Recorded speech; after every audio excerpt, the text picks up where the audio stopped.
Sean Combs. Yes, sir. Yeah, I ain't calling him Puff Daddy no more. I done heard he let that girl, well, I read it. I didn't hear, I've been reading the yeah, he let that girl rub on his nipples. So that's Sean Combs. He's no longer P. Diddy.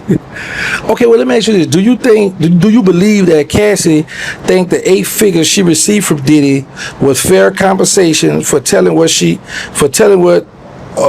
and Diddy did, specifically the escort, the hotel, and all that stuff? Yeah, man, she was well compensated. What, 20, 30 million? 30 million. 30 million, and she for 15 years. So it's just like when you buy, the girl that's getting the money and she get the cum. She winning on both ends. So now Cassie won on both ends. She got and have fun and freak for all them years and get paid in the end when she get mad. That's what do anyway. So what do you think triggered Diddy obsession with organizing freak-offs and bringing other men and escorts into those situations? Watching porn too early as a kid. That's what triggered those sexual demons. Being exposed to sexual, visibly seeing sex or hearing it at an early age in life, or being exposed to the activities of sex. Whether you see it, engage in it, that's what triggered that type of perversion, man. Okay. Yeah, I'm freaking. That's beyond freaking. So is there a real crime in being freaky like that, or is it just only a crime if someone forced and manipulated? Man, it ain't never been no crime to be a freak. That's why they say the freaks come out at night. Go inside. Don't be outside after 2 o'clock in the morning. The only thing is open after 2 o'clock is 7-Eleven legs. So it's always been certain that they say, but it's never been a crime to freak. But to force it, to coerce it, yeah, that's a crime. Yeah. But you can't wait 15, 20 years and say this been done to me. Homie, they wrong for coming, done something in the 80s, coming back in 2019, talking about he done took. They wrong. Even if he took, even if he did it, you don't might be a reverend now. Yeah, he might be a deacon, and y'all finna come shame deacon for when he was a freak back in the day. Yeah, homie, he really been tried for being a freak because they said he was running this multi enterprise of shipping people in, and it looked like it was just him and Cassie people. Okay, well, speaking of her, if she helped recruit escorts in the past, should she take responsibility? Yeah, she's supposed to be on trial too. So you feel like she was a victim? She's a co-defendant. Cassie is a co-defendant. Willingly, knowingly, intentionally participated in whatever activities that they went on. You heard what that man said.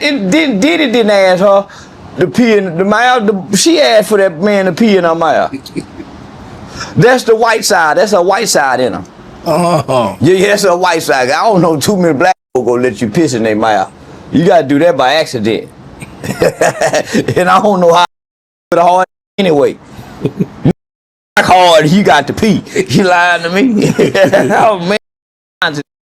Well, my pee ain't coming out of it. Come. That's it.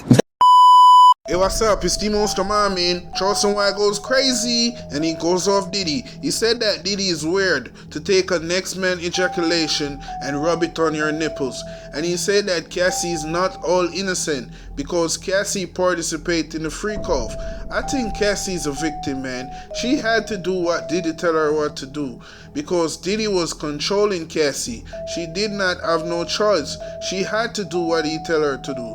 So I get to understand that Cassie got $30 million, change her life, have kids, get married. At this point, I'm just wishing Cassie all the best, man. The dealer needed to be beyond bars. But it is what it is, man. You need to watch a full video. A lot of detail is in this shit. Like, share, subscribe. Let's get it. That's it. Pee later, but it ain't peeing hard. So what is your take on how much accountability Cassie should have if she involved in Women events? always get to escape accountability. Play the victim. Tired of prostituting, she get mad at the pimp. She holler, I've been sex trafficked.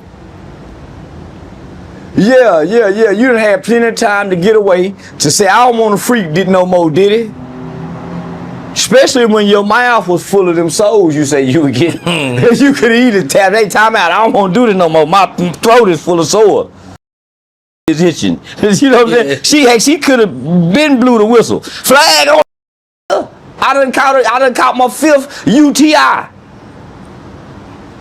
Yeah, nah, man. So she could have been blew the whistle, man. Yeah, free Diddy. They're trying to bring down a perverted black man with money. He ain't done nothing wrong. And ain't nobody said he done. Nobody. Ain't nobody came out and said I was forced to do this. And if I fly somebody in, and how that's against the federal law? How? Then they cars and drive across state lines, and men, I give you something. When the broad say fly me out, you got to pay for this, you got to pay for that. She's sex working. She is called pre-sex working. This is how you court in America. How can the federal government come and say you can't court like this no more when you got money? This fly in to get his just like shipping fresh meat in. Mama want to catch the lobster fresh off. Ship out there. And lobster. So that's what we got. Fresh meat and flying it in. Yeah, that's a fact. Before they wrong. So it was reported they regularly use 2 or 3 escorts. So my question to you is, what do you think kept those men quiet all those years? Cassie, you be quiet if you got. Yeah, that's a fact. He's standing in the corner. So that's what keep him quiet. That's a fact. Yeah, that's a fact. And they in her DMs. Cause hell no, that in the money. Man, $6,000. He got. You get and have, man, you know how would do that. You know, done that. That's why everybody's silent, not just the sex workers. That's why all the celebrities who've been at these parties, everybody's silent. Isn't that strange? Right. They had something to say about Bill Cosby. They had something to say about Michael Jackson. Everybody had an opinion about R. Kelly. And everybody have been to these parties. Isn't it strange that everybody's silent? Not just the sex worker. And the only person talking is Cassie. Yeah. They playing on us. Diddy is an innocent man. It's the line. And she got to come and get some money. Yeah. She cheated. So do you think Cassie enjoyed doing freak off, or she just was just doing it to survive? She calm, didn't she? No, man. Man, she was. You can't. Man, she wasn't surviving. She was having fun. I think there's an excerpt in a book of one of Kim Porter's friends that said that she used to be with Diddy, antagonizing Kim Porter when Diddy used to kick Kim in her ass. So now, homie, homie,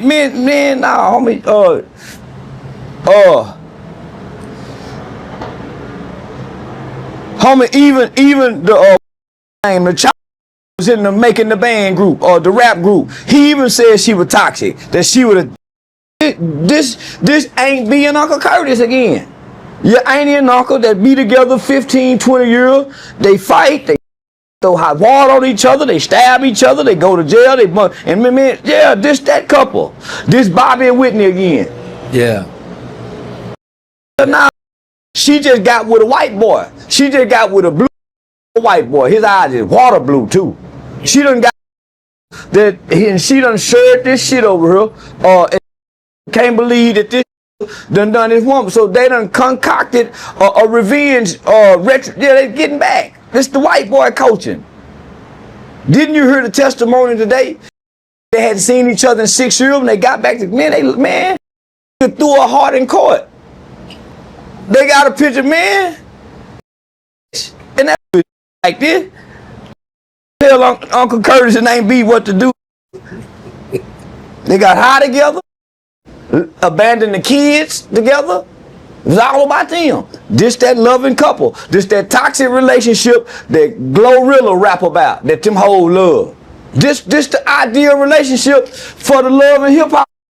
A billion like a freak or let you play in it, but he go kick your ass, fight in public, y'all stab one another, bust up each other's tires. This that relationship. They just so happen to catch him on camera.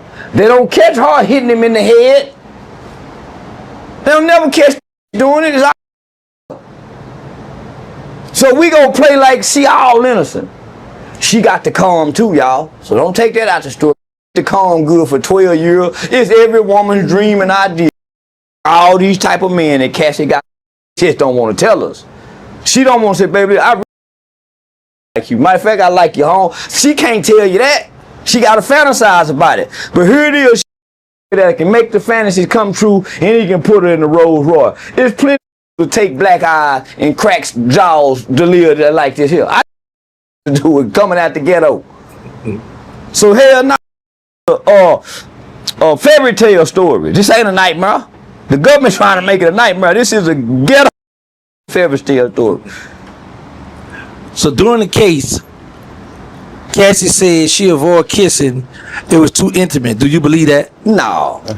Me and any broad or put a mini in her mouth with souls or get in her throat or kiss her donkey. She just saying that because she don't want the white boy to think. yeah, no. It's the white boy treat you different if he realize you really like.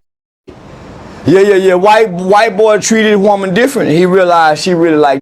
So she got to get on that stand and say that shit. But yeah, she tongue kissing. Man, spit in their mouth. If you so freaky where you'll get a freak out, them niggas hold their mouth and spit in their mouth. I be saying, God damn. Man, that's man. So man, hell yeah, she would tongue kiss. Especially on them drugs. You ain't making right choices in decisions on a high 2-3 days in a row. And this got you exhausted from tongue hanging out your mouth like the dog do when he tired. So do you think she was just saying that just to play innocent in court? I think homie, she lying, she making man, they lying on Diddy. The boy just a freak, a pervert. But he ain't broke the law. He kept it private, as you should. No different than going to the Playboy Mansion. How you think Bill Cosby got in trouble? The 16-year-old little girl said they was at the Playboy Mansion. What is a 16-year-old girl doing at the Playboy Mansion in the 70s and 80s? Bill, that's how the girl say Bill drugged at the Playboy Mansion. Yeah. So that's what they do at these kind of parties. We just don't know it. That's why it's so secretive, and that's why everybody's secret about it. So Cassie testified that she would try to leave Diddy, but he would threaten her with videos. Do you believe that was his real tactic to keep her? I done been threatened before. Man, I don't give a before, nigga. Yeah. Now I done been threatened with, I'm gonna show him the text message with you trying to buy some. And I don't. She wasn't ashamed. Nah, homie, he ain't kept her silent for over a decade with no threat and no video. Cause she got some shit on him where she can come out and say, like she did, right? She got some shit over his head, like he got over her head. She got some over his head. She said, "I get ready to write my book." He said, "Oh, hold on, wait. What she said you want? You want for I give you 30 million." So she had some on him too. Okay. Homie, this was an equal playing field. Now, yeah, she had some on him, he had some on her. Like most couples got. Most hoes say, all right, I'm gonna go tell everybody you play in your ass. So, I'm gonna, like most couples, when y'all together this long, y'all both got some on each other. I walked in and you and your cousin was so I'm gonna tell your mama now. Yeah. So yeah, everybody got something on everybody. Each other. Yeah. But it ain't can't shame me in the silence when at some point I use my leverage to get what I want out of you. She just loved him enough not to do it to him until she got with this white boy. She started having babies with this white boy. You know how it is when freak. Yeah. The last freak we done run a train on, he whispering in her ear, why you doing this? You ain't got to do this. I really like you. I really been. Now we can't. Cause you done, we carry up. He done locked the door, so now we can't come in. Situation. Yeah. Yeah, the white boy done locked the door, so we can't flip no more. And now she making good grades in school no more. She ain't running away from home. Now she done graduated, go off to nursing school. Now she, we done seen this story. So what kind of toll do you think this taking on her emotionally and psychologically? Man, nothing. You can't shame no. This a real. She knocked a billionaire when she was a young broad. This a real hoe. How you think she got in? How you think she got this freaky pervert looking how she was looking at her age to be his model on Sean John? It's a little freak. Come out of mama house looking for it. So what you mean take a toll on it? She done hit the lottery.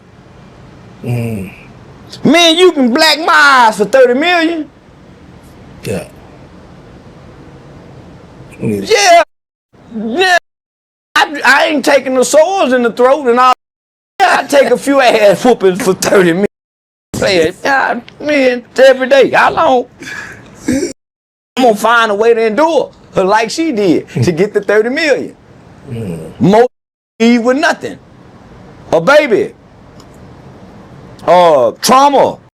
Got to leave with trauma and money. Shit, a fair exchange is not a robbery. Right. Hold up, man. This interview was crazy. Charleston White got a lot to say about Cassie and Diddy's situation. Charleston White said that he would have let Diddy whoop his ass for $30 million. Man, a lot of people would have done that because $30 million, that was a lot of money. So understand that people be saying that Cassie is not innocent, but I believe that Diddy was promising Cassie a lot of stuff. So she was doing anything that Diddy told her to do. She was so afraid of Diddy. Diddy got so much control. She was so scared. She had to do what Diddy tell her what to do. She tried to leave the relationship. She was seeing Kid Cudi, and Diddy went to Kid Cudi's house and blew up his car, kidnapping people. Diddy was doing a lot of crazy stuff, man. So you can see that Diddy was a monster, and Cassie was scared. So I understand that he turned around one time Cassie take the stand on Diddy. Right now, Diddy is so afraid of Cassie because women can be your downfall. You have to be careful how you treat people, man. So Diddy did a lot of people wrong. That's why everything that is happening to Diddy, lawsuit be coming out like crazy. Diddy did all of his artists wrong. Everyone that associate with Diddy don't got nothing good to say. Look at his best friend Jay-Z. Jay-Z said that he don't associate himself with Sean Combs. So that is just some crazy allegation, man. I don't know what to believe. But everything that is happening to Diddy, it is karma, man. So I'm glad that Cassie got that $30 million and got to get out of the relationship, have kids, married, and live happily ever after. I'm glad that she's living her best life because sometime at night, she's gonna have nightmares of what Diddy did to her because that thing that Diddy did in that hotel lobby, that was some crazy stuff, man. That was cruelty. So I understand that people be saying that Diddy this, Diddy did this, Diddy did that. Man, at this point, anything they said that Diddy did, I believe. Because that video prove it all. He's the demon. He's the evil, man. He's so evil to do those type of stuff. And Diddy was under the influence, doing a lot of freak off. Cassie was hooked up on drugs. Man, Diddy was doing a lot of stuff to make sure that Cassie do what he want her to do. So I don't know what to believe anymore, man. But I'm glad that the Diddler's in jail. He don't got no legacy. No one is protecting him. So you can see that everyone turned their backs on Diddy. Diddy is on his own. None of his friends got nothing good to say about Diddy. None of his friends went to the courtroom to support Diddy. So you can see the type of person that Diddy is. He don't got a good mentality. No one like him. So I don't know what to say, man. But it's over for the Diddler. But it is what it is. Like, share, subscribe. Ski Monster Man. For this day. This producer he worked with named Lil Rod brought this lawsuit against him. Rodney Jones v. Sean Combs, alleging RICO allegation, which is like organized crime. And he alleged that a member of this RICO organization was none other than the CEO of Universal Music Group, Lucian Grange. Universal Music Group produced 1/3 of the top 100 songs last year, including Taylor Swift. Quote, while living and traveling with Mr. Combs, Mr. Jones discovered that Combs had hidden cameras in every room of his homes. Mr. Jones believed that Mr. Combs had recordings of defendants Lucian Charles Grange, Ethiopia Haber, as well as other celebrities, music label executives, politicians, and athletes. Upon information and belief, these individuals were recorded without their knowledge and consent, and as in the case with the homosexual sex tape of Stevie J that Mr. Combs provided to Mr. Jones, Mr. Combs possesses compromising footage of every person that has attended his freak-off parties and his house parties. Upon information and belief, due to this treasure trove of evidence he has in his possession, Mr. Combs believes that he is above the law and is untouchable. Well, the diddler just got touched. But don't worry, I'm not going to drop that spice and then not give you more details. So Diddy was big on recording all kinds of things, and he frequently took this guy's phone from him and recorded things at parties. So this dude wound up with hundreds of hours of footage and audio recordings of Mr. Combs, his staff, and his guests engaging in serious illegal activity on his own cell phone, including the acquisition, use, distribution of ecstasy, cocaine, GHB, ketamine, marijuana, and mushrooms, the displaying and distribution of unregistered illegal firearms, Combs providing laced alcoholic beverages to minors and sex workers at his homes in California, New York, the Virgin Islands, and Florida. Yes, those Virgin Islands. Diddy's brother, Christian, drugging and sexually assaulting a woman. Mr. Combs detailing how he planned to leverage his relationship with Bishop T.D. Jakes to soften the impact of his public image of Cassie Ventura's lawsuit, which is horrendous, and I'm not going to read from it. It's absolutely disgusting. This guy's a piece of shit. Actor Cuba Gooding Jr., yes, that actor, Cuba Gooding Jr., sexually harassing and assaulting Mr. Jones. Yes, here are photos of Cuba doing the things. Here's more photos of Cuba Gooding Jr., quote, forcibly touching Mr. Jones, fondling Mr. Jones' leg, his upper inner thighs and his groin, the small of his back, near his buttocks and his shoulders. Jones rejected his advances, and Mr. Gooding Jr. did not stop until Mr. Jones forcibly pushed him away. The following is a screenshot. Homie witnessed a shooting where either Diddy or his brother shot a dude in the bathroom and then got the cops to just totally not prosecute, not investigate, say it was a drive-by. They drove away. But what Diddy's scheme was all about was getting rappers to do gay stuff on camera, though they did not know it, so that he had blackmail on them so that he could kind of control them and thereby control the whole music industry that he had kind of helped create. And to be fair, maybe he saw some signs that maybe it would work, but apparently homie wasn't having it. Sorry, I'm just making jokes. Quote, Mr. Combs, Diddy, went so far as to share a video of Stevie J anally penetrating a Caucasian male without a condom. This was done to ease Mr. Jones's anxiety concerning homosexuality. According to Diddy, this is a normal practice in the music industry. Look, even Stevie J is doing it. Diddy informed Mr. Jones that he had engaged in sexual intercourse with rapper Redacted, R&B singer Redacted, and Stevie J. Yes, Diddy's having gay orgies and using it to try to get homie to have more gay orgies because that's what he's all about. Mr. Combs promised to make sure that Mr. Jones wins Producer of the Year at the Grammys if he did gay stuff. So Diddy is claiming that he has the power and leverage to get some random dude to win Producer of the Year at the Grammys, and he's leveraging that to get gay sex and blackmail from that gay sex.